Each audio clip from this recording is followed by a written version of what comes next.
พุนเหรอสวยไหมสวยไหนมาดูแมงกะพรุนกับป้าดิ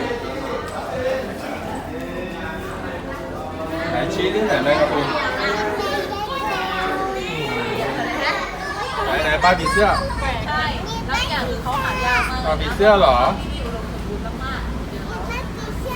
นั่นก็ปลาผีเสื้อเหรอปลาผีเสื้อเหรอไหนปลาผีเสื้ออีกอะลูก ๆแต่ผีเสื้อในตู้เขามี3ชนิดค่ะแต่ว่ามี2ชนิด ไหนนี่ปลาดุกเหรอแล้วไหนปลากระเบนอะเห็นปลากระเบนไหมนี่ไงแอบอยู่นู่นไง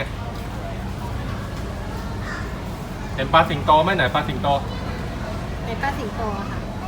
นี่ปลาสิงโตใช่ปะคะปลาจุกปลาจุกเนี่ยมาดูปลาจุกปลาอะไรปลาตัวใหญ่ปลาอะไรตัวใหญ่ปลาเก๋าเหรอมาอีกแล้วปลาอะไรมาอีกแล้วปลาเต็มเลยเห็นไหนปลากระเบนนั่นเหรอปลากระเบนแล้วปลาเก๋าอ่ะไม่มีแล้วเหรอปลาเก๋านี่ไงปลาเก๋าน้อย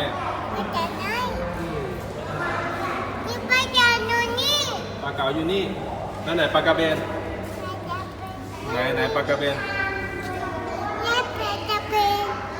ไหนนู่นเหรอนู่นค่ะนี่ไงปลากระเบนนี่ไงนี่ปลากระเบน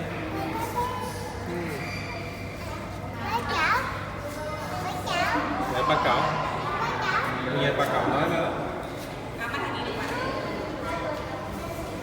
นี่ไงปลาเก๋าน้อยเห็นไหมปลาเก๋าอีกตัวหนึ่งไหนไม่มาแล้วมาไปแล้วเหลือแต่ปลาเก๋าน้อยเนี่ย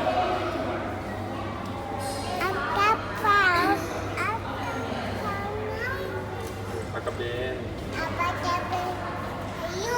ถ่ายรูปเหรอถ่ายรูปปลากระเบนเหรอแล้วเวลาถ่ายรูปกับปลากระเบนไหมถ่ายไหมไม่เอาเหรอ